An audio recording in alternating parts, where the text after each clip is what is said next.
Esselamu Aleyküm ve Rahmetullahi ve Berekatuhu. Aziz ve değerli kardeşlerim, bugünkü Cuma hutbemizin mevzusu hizmet hakkında olacaktır.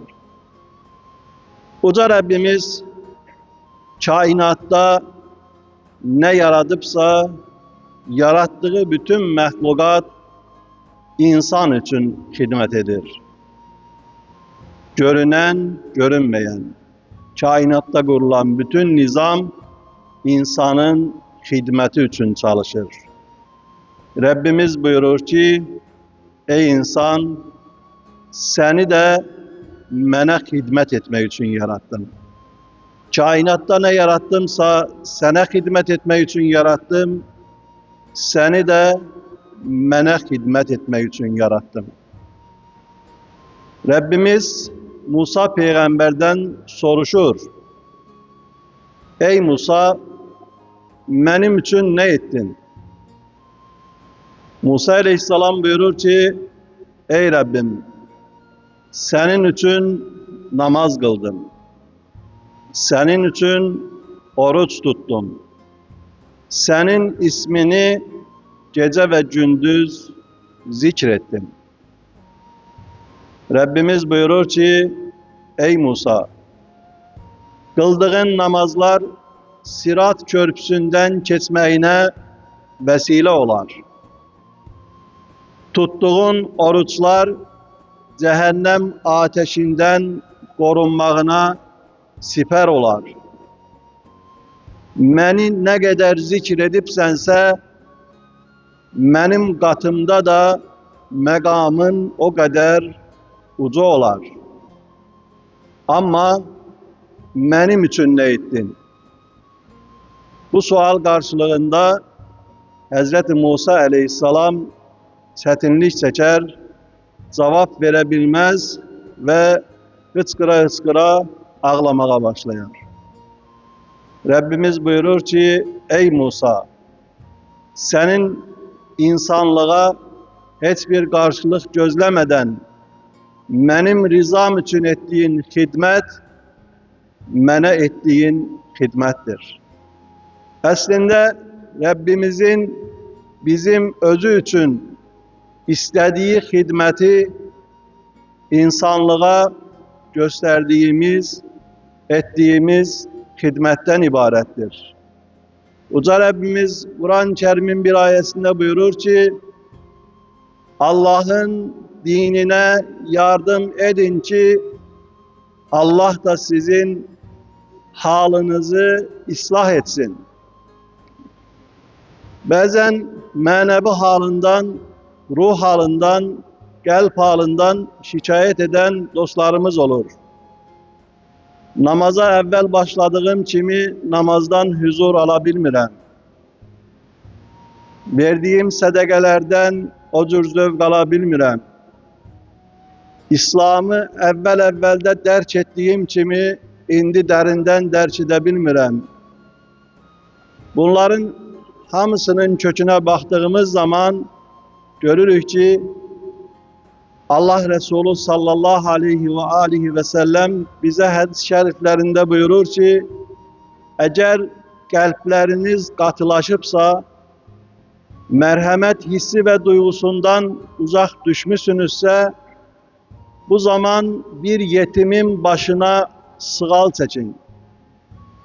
Ne hikmettir, ne sirdir ki, bir yetimin başına sığal çektiğimiz zaman, onun gözlerinde olan o nemli yaşlar, insanın kalbine ve ruhuna dokunmuş olur. Uca Rabbimiz mahşer günü kuluna sual eder. Ben ac idim, ne için beni doyurmadın?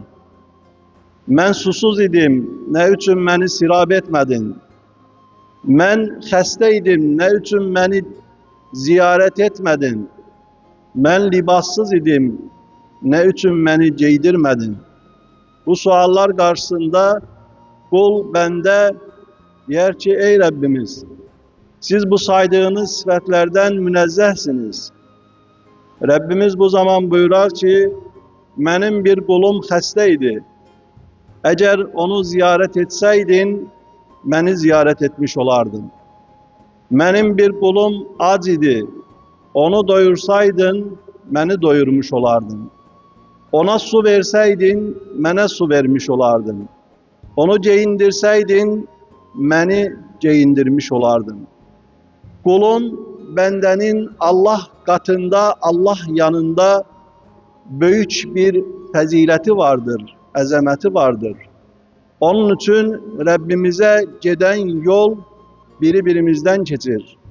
Biri-birimizin rızasından keçir.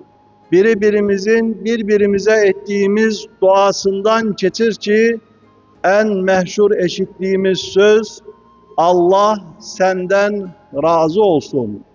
Eğer Allah bizden razı olarsa, biz de yeryüzünde Rabbimizin hakiki hizmetçi, kul ve bendesi sıfatını taşımış olarız. Uca Rabbimiz Kur'an-ı Kerim'in bir ayetinde buyurur, Bismillahirrahmanirrahim. Yu'minuna billahi vel yevmil ahiri ve ye'muruna bil ma'rufi ve yenhavna anil munkari ve yusari'una fil hayrati ve ulaike mines salihin. Onlar Allah'a, ahiret gününe inanır, insanlara yaxşı işler görmeyi emredir, onları pis emellerden çekindirir ve hayır işler görmekte yarışırlar. Onlar emeli salihlerdendir. Kimdir onlar? Allah'a inanmış insanlar. Allah'ın Resuluna gönül vermiş insanlar. Namazla kifayetlenmir, oruçla kifayetlenmir, həclə kifayetlenmir, gece ve gündüz insanları yaxşılığa davet edir. Emri bil ma'ruf edir, nehyi anil münker edir. Ki Rabbimiz buyurur ki, eğer halından şikayetçisense Allah'ın dinine yardım et. Allah'ın dinine ne ile yardım edecek? İnsanlara emri bil ma'ruf etmeyle, insanlara nehy anil münker etmekle, onlara yaxşılığa davet etmek, onları pisliklerden çekindirmekle Allah'ın dinine yardım edecek. Ve bazen de hiç böyle gözlenilmediği halde birine bir zenç vurursan, görürsen ki insanlar o insanı terk edip, senin vurduğun zenç o gözlenilmediği halde ona verdiğin bir hoş haber, yahut bir hoş müjde, yahut onun bir ihtiyacı var, ihtiyacını karşılamak, inanın ki onun gözlerini yaşardır. Ve onun gözlerinin yaşarması senin ruh halında, kalp halında bir hal ortaya çıkartmış olur ki, bunu bazen insan namaz kılmakla elde edebilmir. Oruç tutmakla elde edebilmir. Onun için büyükler yaşatmak sevdasıyla yaşayıplar. Gecelerini, gündüzlerini insanlığa hizmet etmek sevdasıyla yaşayıplar. Ve Kur'an-ı Kerim'de Rabbimiz buyurur ki, وَعْبُدْ رَبَّكَ حَتَّى يَأْتِيَكَ الْيَقِينَ. Bu işine vakte kadar devam etmelisin ve sana yakin ölüm gelene dek Rabbine hizmet et, Rabbine kulluk et, Rabbine bendeli et. Bazen Allah için hizmet eden insanlar şövkten düşebilir. Bazen Allah için hizmet eden insanların şuuru zayıflayabilir. Bir vaklar ki Allah için ettiği her bir şeyin savap düşüncesiyle etmeye çalışırdı. Allah'ın Resulü buyurur ki sizin ektiğiniz her ağaç, ektiğiniz her ekin ne kadar ki mahsul verer, ne kadar ki meyve verer, o meyveden, o mahsuldan, o terevezden kimler yiyerse senin için bir sadaka olmuş olar. Bu şuura sahip olan insan tabii ki herhansı bir aksiyada değil, gece gündüz fürseti olduğu müddette ağaç ekmek aksiyasıyla meşgul olacak. O onun bir hayat terzine çevrilecek. onu bir ibadet düşüncesiyle, ibadet şuuruyla hayata geçirecek ki, benim bu ektiğim ağaçtan 50 yıl, 100 yıl sonra kimler meyve yiyecekse, bu benim için sedeke-i cariye çevrilecek ki, Uca Rabbim ahirette o savabı, o sedekeni benim için göndermiş olacak. Ve bunun için Rabbimiz ayette buyurur ki, وَعْبُدْ رَبَّكَ حَتَّى يَأْتِيَكَ الْيَقِينَ. Ve sen bu işine vakte kadar devam etmelisin. Yakin ölüm sana gelene kadar Allah'a hizmet et. Ve Allah Resulü buyurur ki, görseniz kıyamet kopur, kıyametin kopmağını gözünüzle görseniz, elinizde bir tince var, ağaç var, demeyin ki kıyamet kopur, onu bir kenara koyun. O ağacı, o tinceni yere ekin. Bu bizi neye şevklendirir, neye istikametlendirir? Yani gece gündüz Allah yolunda çalışın. Gece gündüz Allah yolunda hizmet edin. Ve bunun müjdesidir ki Allah Resulü buyurur. Kimin saçının bir tükü Allah yolunda hizmetle ağararsa, her ağaran tükünün sayı kadar Allah ahirette onun önüne nur çıkarar. Hoş o insanın haline ki saçını, sakalını Allah'ın dini yolunda, insanlığa hizmet yolunda, vatanına, milletine, devletine hizmet yolunda ağartmış olsun. Muhammed ve Ali Muhammed'e salavat içeriği. Aziz ve değerli kardeşlerim, hizmet diyerken insanın en büyük hizmetlerinden biri de devletine hizmet etmesidir. Vatanına hizmet etmesidir. Torpağına hizmet etmesidir. Bugün askerlerimize hizmettedir diye ifade işledirik.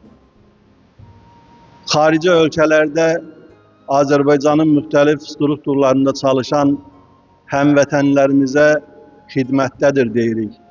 Yani onlar vətən için çalışır. Hərbidə, postlarda gece gündüz keşik çeken kardeşlerimiz vətənə hizmet edir ki, kıyamet günü üç göz o dehşetten ağlamaz, o kıyametin vəhşetinden, dehşetinden korkmaz. Onlardan biri de vətən için keşik çeken gözlerdir. Uca Rabbimizin yanında o yuxusuz gecelerin çok büyük ehemmiyeti ve değeri vardır. Ve aynı zamanda biz inkişaf eden müstakil Azerbaycan deyirik ki, bazen insan nimeti görür, nimeti yaradanı unudur. Böyük alimler buyurur ki, süfrenize her hansı bir nimet koyulursa koyulsun, o nimetten önce o nimetin sahibini görün ki, o nimeti veren size alemlerin Rabbi olan Allah'tır. Ve bizim bu müstakil ülkemizin, bu müstakil devletimizin günü günden inkişaf eden, dünyada ses salan, bayrağımızla gurur duyduğumuz bu ülkemizin kurucusu, banisi vardır ki, o da Ümum Milli liderimiz Heydər Əliyev'dir. Bugün onun anım merasimidir. 10 yıl bundan önce biz bu mescitte anım merasimini qeyd ettikten sonra 13 dekabrda faaliyete başladık. Ve bu hizmetlerin neticesidir ki, Uca Rabbimiz işgal altından azad olan torpaqlarımızda ezan seslerinin çoxalması için, artması için minarelerin sayının artmasına vesileler yaradır. Bu günleri o torpaqlarımızda cümə namazları kılınır. Bu günleri ülkemizin demək olar ki, bütün rayonlarında, bütün arazilerinde mescitler faaliyet gösterir.